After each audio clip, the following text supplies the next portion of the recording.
Today our topic is comparing fractions, so our essential question is how can I compare various forms of positive and negative rational numbers? Vocabulary. Multiple. A number that is the product, so that means you're multiplying, of that number and any non-zero whole number. So if we were listing multiples of 4, it would be just like counting by 4. So 4, 8, 8 is 4 times 2, 12, 12 is 4 times 3, 16, and so forth. Lowest LCM is your least common multiple, which is the lowest multiple shared by 2 or more numbers. So it's kind of like greatest common factor, but a little bit like the opposite. We want the least common multiple, so the lowest number that's shared by both. And then a common denominator is a denominator shared by two fractions, so that means they have the same denominator. And remember, denominator is the bottom number, and it means the total parts in the whole. And then the number on top we call the numerator, which is the number of parts we have. All right, finding a common denominator with 2 steps. First, we need to find the least common multiple, and then we need to multiply our fraction to make the common denominator. So we have 2/5 and 3/15. So we want the least common multiple for the denominators because we want a common denominator. So we're really looking at that denominator piece, the bottom number. So multiples of 5 would be 5, 10, 15, 20, 25. Go ahead and start with listing about 5 numbers. If you need to give more, we can always go out further, but let's just start with 5 numbers. And then for 15, we'd have 15, 30, 45, 60, and then 75. Just jumping up by 15 each time. And now if we look, what's the least common? So what numbers do they share? Well, they share 15 and 15. So that's the least common multiple. Their least common multiple would be 15. So we want to rewrite these fractions with a common denominator of 15. So we want this one to become 15 over something. And we want this one to be 15 over something. This one's already 3 over 15. We already have a denominator of 15, so that one's ready to go. For 2/5, we need to multiply by the number that makes 5 turn into 15. Well, 5 times 3 equals 15. So 2 times 3 equals 6. So this fraction would actually be 6 over 15. So now they share the same denominator. We have 6 over 15 and 3 over 15. All right, the next one we have 5 over 8 and 7 over 10. So again, we want that least common multiple for the denominator. So we're going to look at 8 and 10. Multiples of 8, we have 8, 16, 24, 32, and 40. Remember, we're just going to start with 5 numbers. If we need to add more, we can add more.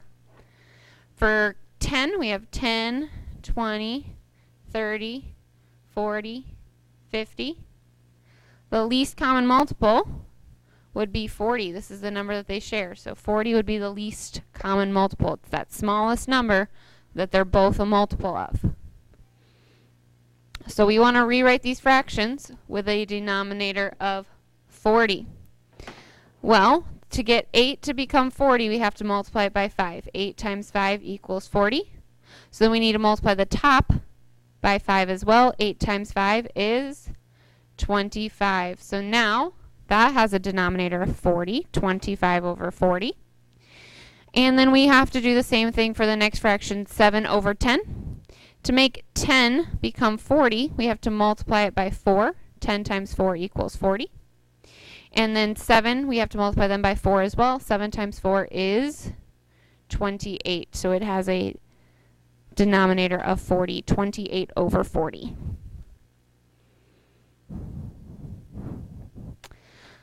Now the reason we want common denominators is so that we can compare fractions. So comparing fractions, we need to give the fractions a common denominator. They have to have a common denominator in order to compare.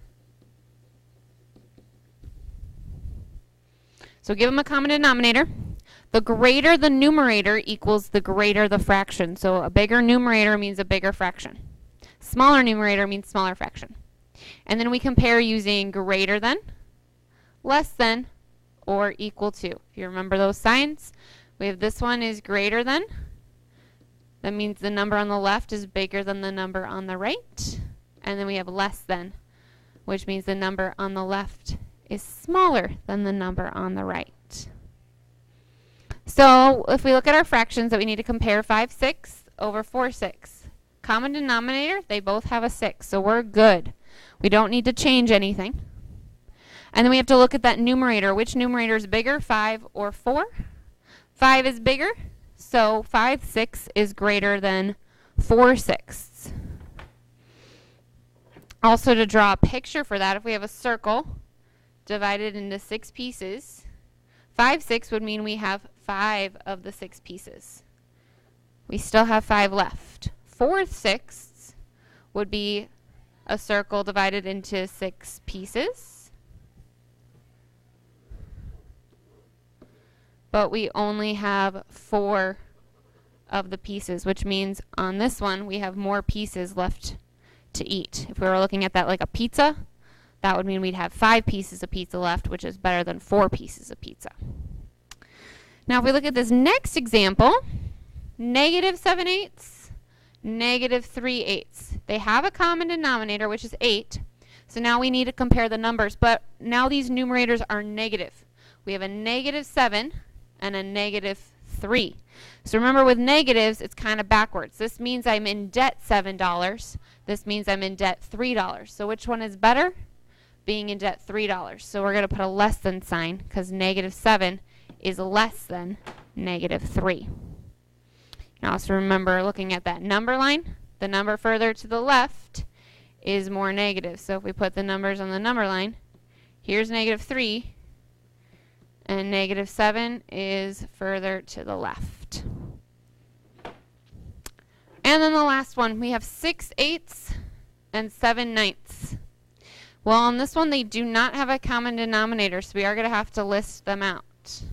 List those multiples: 8, 16, 24, 32, 40, 48.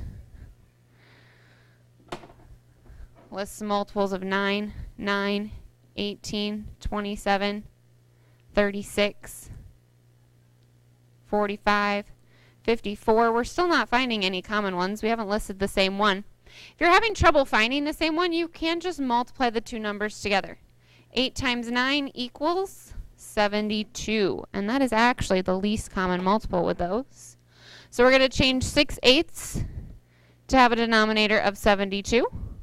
To do that, we would need to multiply by 9 on the top and the bottom. 6 times 9 is 54, so this is really 54 over 72. And then we need to change 7/9 to have a denominator of 72, so we have to multiply by 8 on the top and the bottom. 7 times 8 is 56, so this is 56 over 72. So now look at the numerators. Which has a bigger numerator, 54 or 56? 56 is larger, so we'll put a less than sign. That's all the notes I have for you today. Thank you for watching this video.